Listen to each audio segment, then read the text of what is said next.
What happens when the line between physical competition and outright assault gets blurred on a professional basketball court? That's the burning question after Connecticut Sun guard Bria Hartley's controversial collision with Indiana Fever star Sophie Cunningham. The play captured on national television was more than just another moment of aggressive basketball. To many viewers, it crossed the line, looking less like tough defense and more like a targeted cheap shot designed to injure. Cunningham, a key piece of Indiana's roster and a growing face of the WNBA, appeared to suffer a knee injury in the aftermath, leaving fans and analysts outraged. Sports have always celebrated physical toughness, but there's a difference between hard-nosed and reckless. Hartley's action has now ignited a debate about whether the WNBA is allowing unnecessary roughness to fester within the league. Critics say this wasn't about hustle, positioning, or even a normal foul. It was about sending a message, and the message is clear. Certain players, particularly those who don't fit into the league's preferred image, are being targeted. This is not an isolated incident, either. We've seen mounting frustration among fans who believe that stars like Caitlin Clark and Sophie Cunningham are under siege.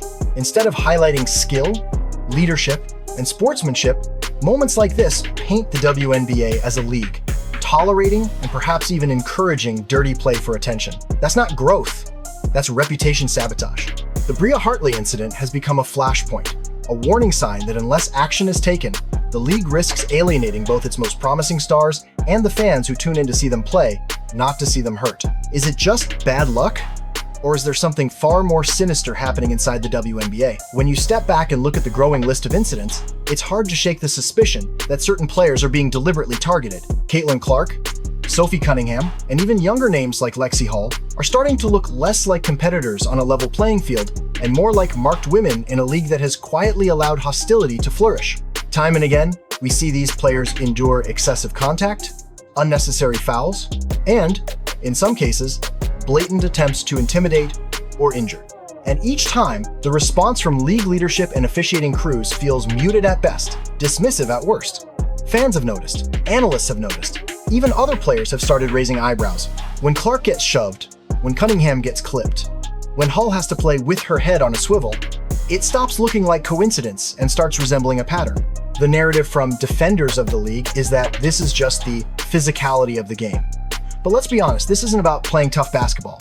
It's about resentment. Some athletes don't like the attention newcomers like Clark or polarizing figures like Cunningham are bringing to the league. They don't like that fans are drawn to them, that media coverage is spotlighting them, that endorsements are piling in their direction. And instead of stepping up their own game, some are stepping into cheap tactics. For the WNBA, this should be a red flag of epic proportions. If fans begin to associate the league with hostility toward its most visible stars, it undercuts everything they've been working toward in terms of visibility and growth. The targeting of players isn't just a matter of fairness, it's a matter of survival. Allowing vendettas and grudges to dictate how the game is played erodes credibility and risks driving away exactly the audience the WNBA has fought to attract. And unless leadership steps in, the narrative will only grow stronger. Certain players are being hunted, and the league is turning a blind eye. The WNBA has fought for years to shake the stereotype that it is a niche league struggling to gain mainstream traction. And to its credit, the rise of stars like Caitlin Clark has created unprecedented levels of attention. But instead of capitalizing on this moment with a focus on skill, competition, and marketable personalities, critics argue that the league is indulging in something dangerous, allowing dirty play and controversy to masquerade as good for business. Let's examine the reality. When a player like Sophie Cunningham gets hit with what many describe as a reckless, potentially career-threatening play, the expected response from league officials should be swift and decisive. But instead, silence. When Caitlin Clark is shoved to the floor in a blatant attempt to knock her off her rhythm, the whistles are swallowed. The message sent, intentionally or not, is loud and clear. If it stirs headlines, if it gets people talking, then the league is content to look the other way. This strategy is short-sighted at best, self-destructive at worst. Yes, controversy creates clicks and hashtags. Yes, social media lights up whenever a star gets fouled hard, but long-term growth is built on respect, trust, and the belief that fans are watching a sport where the rules are enforced fairly. The NBA itself learned this decades ago. Protect your stars, because they are the engine of your business. Without them, your league falters. Yet here we are, with WNBA leadership seemingly standing by as players like Clark and Cunningham are left vulnerable. Commissioner Kathy Engelbert and NBA Commissioner Adam Silver, who also has oversight, are now facing mounting criticism for a lack of control. The optics are terrible. Games are spiraling into spectacles of animosity instead of showcases of talent. The ratings, already slipping back down after an initial surge earlier in the season, and if this continues, fans may conclude that the WNBA isn't interested in sustainable growth at all, it's interested in short-term chaos for a league that desperately needs to secure its reputation as a serious, professional, and safe sport. The current response isn't just disappointing, it's reputational suicide. In sports, injuries are inevitable, but when an injury stems from a play that looks more intentional than accidental, it strikes a different nerve altogether. That's exactly the situation surrounding Sophie Cunningham's knee after Bria Hartley's questionable collision. Sophie, known for her toughness and resilience, went down in visible pain, sparking immediate concern not just for her future with the Indiana Fever, but for her entire career trajectory. At the time of reporting, no clear update had been released on Cunningham's condition. The silence created an uneasy buzz among fans who refreshed their feeds relentlessly, hoping for news. Every hour without clarity only heightened speculation. Was this a minor setback? Or could this be a season-altering blow? For Indiana, already balancing the spotlight that comes with Caitlin Clark, losing Cunningham for any significant stretch would be devastating. She's not just another player on the roster, she's a leader, a competitor, and one of the few players whose personality has begun to resonate with fans across the league. But this goes beyond just one team's roster challenges. Cunningham's injury has become symbolic of a larger issue: the failure to protect players from reckless play. Fans don't want to watch their favorite stars go down with injuries that could have been prevented with stricter officiating and tougher league policies. Every time a star gets hurt, the WNBA loses more than a player. It risks losing fan trust, marketability, and the storylines that drive engagement. And then there's the personal side. Imagine working your entire life to carve out a spot in professional basketball, only to have your body put at risk because the league refuses to enforce boundaries. For Sophie Cunningham, her knee injury is more than a physical setback. It's a flashpoint in a growing conversation about player safety. Until updates are released, fans remain on edge, asking the question the WNBA cannot afford to ignore: how many stars must go down before the league takes accountability? When Sophie Cunningham went down, it wasn't just fans and teammates who erupted with frustration, it was her family.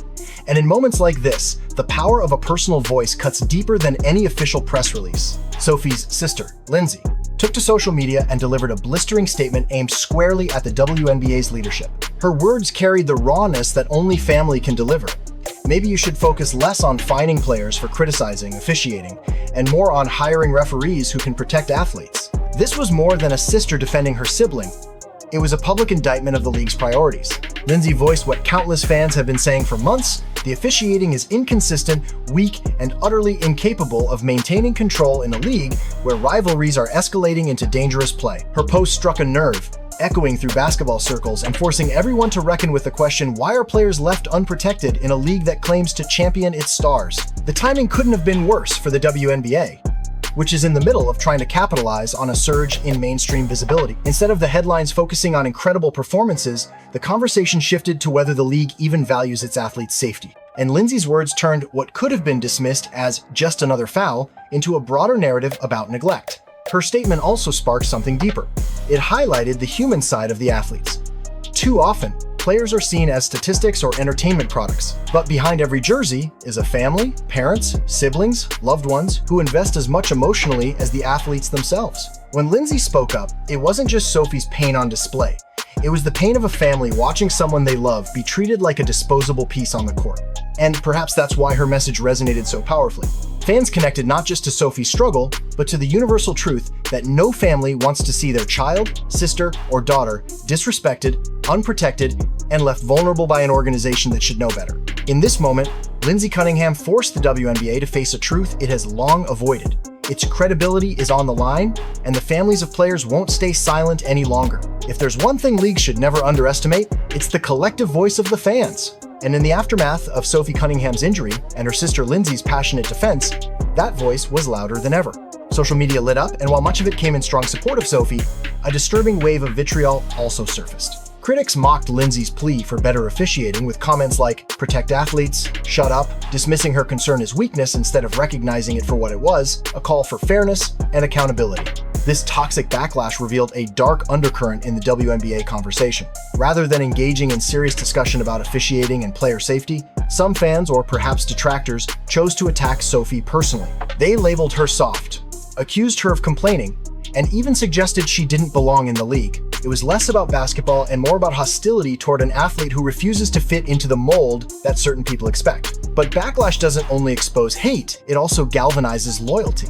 For every hater tearing Sophie down, there were waves of fans rushing to her defense. They rallied behind her toughness, her charisma, and her refusal to stay silent when her family was attacked. In fact, the backlash may have unintentionally fueled Sophie's growing popularity. Every cruel comment became an opportunity for supporters to double down, creating a groundswell of energy around Cunningham that the league itself has failed to harness. This split among fans also underscores the WNBA's greatest dilemma: how it is perceived by the public.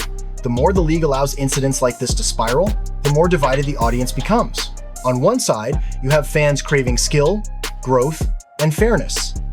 On the other, a smaller but louder faction that thrives on controversy, personal attacks, and dismissing the league's brightest stars. Which group does the WNBA want to empower? Right now, by failing to take decisive action, the league is sending the wrong message that hate is louder than integrity. For Sophie, the fan backlash is both a burden and a badge of honor. Burden, because no player should have to endure ridicule after being injured. Badge of honor, because her willingness to stand tall despite it all proves exactly why she has become one of the few players fans genuinely rally around. In today's sports world, backlash isn't just noise, it's a reflection of where the league stands. And right now, the WNBA looks unprepared to handle it. Every league has players who keep their heads down, avoid conflict, and let the noise swirl around them. Sophie Cunningham is not one of those players. When the online mob came after her sister for daring to speak out about officiating, Sophie didn't sit quietly in the background. Instead, she delivered a fiery clapback that instantly went viral. Some of us were raised by the words, "Don't bite off more than you can chew," and some of us didn't. F around and find out. It was more than just a witty comeback, it was a statement of identity. In a league where too many stars tread carefully to avoid criticism, Sophie leaned into the fire. Her response wasn't polished PR spin, it was raw, unapologetic, and dripping with defiance. And in that moment, she reminded fans why she's such a polarizing figure. She's fearless. She'll take a hard foul, she'll talk back to opponents, and if you come after her family, she'll call you out directly. The phrase itself, F around and find out, struck a chord because it encapsulated what so many feel about the treatment of players like Cunningham and Caitlin Clark. Enough is enough. You can shove, foul, or target, but there will be consequences. Sophie wasn't just speaking for herself. She was channeling the frustration of every fan who has watched stars take abuse while the league shrugs. Her words became a rallying cry, turning an ugly situation into a moment of empowerment. And let's be honest, this is exactly the type of personality the WNBA should be promoting, not suppressing. Sports thrive on characters who bring energy, authenticity, and a bit of edge. Sophie's fiery persona is magnetic. Fans either love her or hate her, but no one ignores her. By clapping back with such confidence, she transformed what could have been a demoralizing episode into a defining moment that amplified her visibility. Of course, with boldness comes backlash.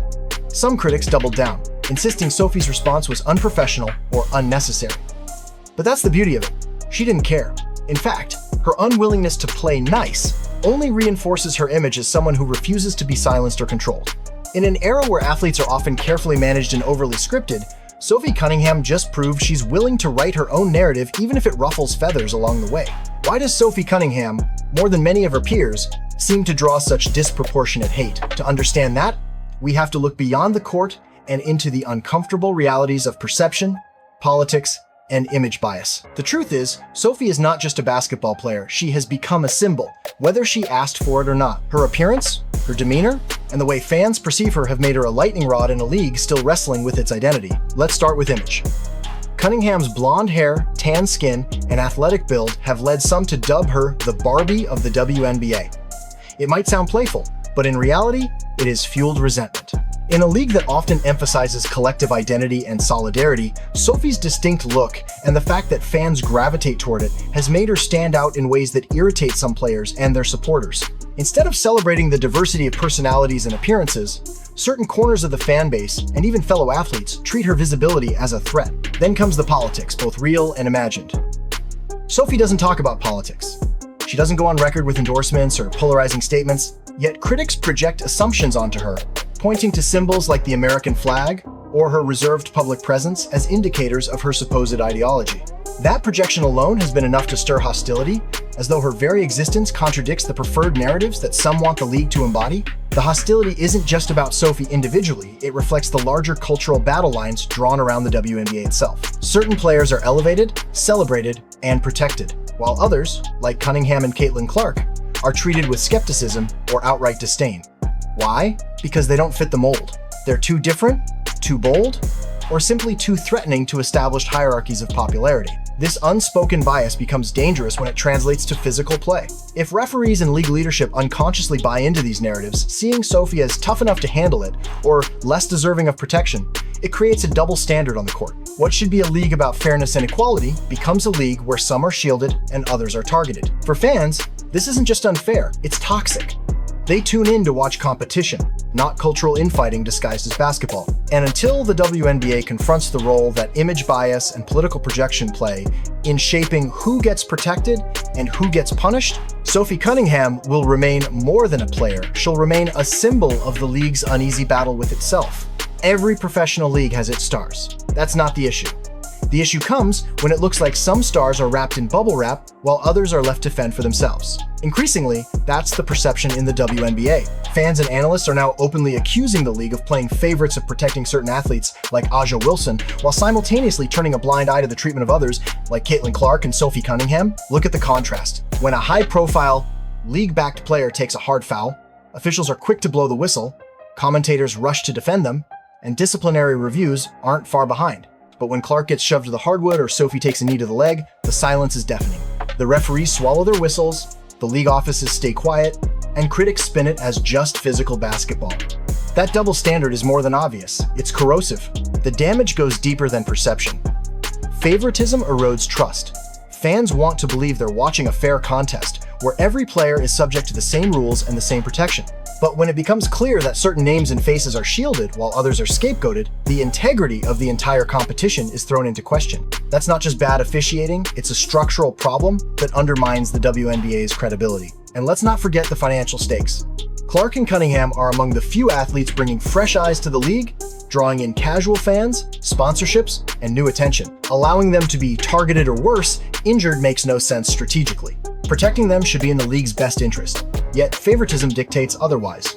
The unspoken message seems to be, if you're one of the league's chosen faces, you get covered. If you're not, you're on your own. The NBA, for all its flaws, learned decades ago that stars are assets, not pawns. Michael Jordan, Kobe Bryant, LeBron James, these players were shielded because the league knew their survival meant the league's survival. The WNBA seems unwilling, or perhaps unable, to embrace that same principle. And as long as favoritism runs unchecked, it will only deepen resentment, fracture the fan base, and prevent the league from building the unified growth it desperately needs. Despite the controversies, the hostility, and the hate, Sophie Cunningham has emerged as something the WNBA desperately needs. A player fans actually rally behind. In a league still fighting for broader recognition, personalities matter just as much as stats. And Sophie's blend of toughness, charisma, and defiance has given her something far rarer than a flashy highlight reel. She's earned loyalty. After her injury scare, the outpouring of support was immediate. Fans flooded social media not only with prayers for her recovery, but with admiration for her fire. They weren't just backing Sophie because she's good at basketball, they were backing her because she represents something bigger.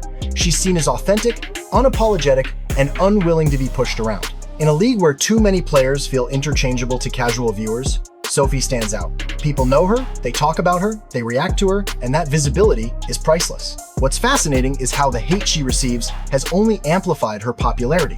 Every insult, every dig at her image, every attempt to dismiss her as overrated only fuels the narrative that she's a fighter standing against a stacked deck. Fans love underdogs, and Sophie has embraced that role without ever asking for it. Instead of breaking her down, the negativity has transformed her into a rallying point. She's become the lightning rod who sparks debates, headlines, and emotional investment, the very things a growing league should crave. The bigger question is, will the WNBA recognize what it has? Too often, leagues miss their moment by failing to elevate the players who actually connect with fans. Sophie Cunningham isn't just likable, she's relatable. She's the kind of player fans want to root for because she mirrors their own frustrations, their own resilience, and their own refusal to stay silent in the face of unfairness. If the WNBA is serious about long-term growth, it must embrace figures like Sophie athletes who not only bring talent to the court, but humanity to the spotlight. Right now, the league feels like it has only a handful of players who fit that mold. That's why Sophie's rise is so important. She's not just surviving the hate, she's thriving on it. And whether the WNBA acknowledges it or not, Sophie Cunningham may be exactly the kind of personality capable of bridging the gap between a niche league and a mainstream movement.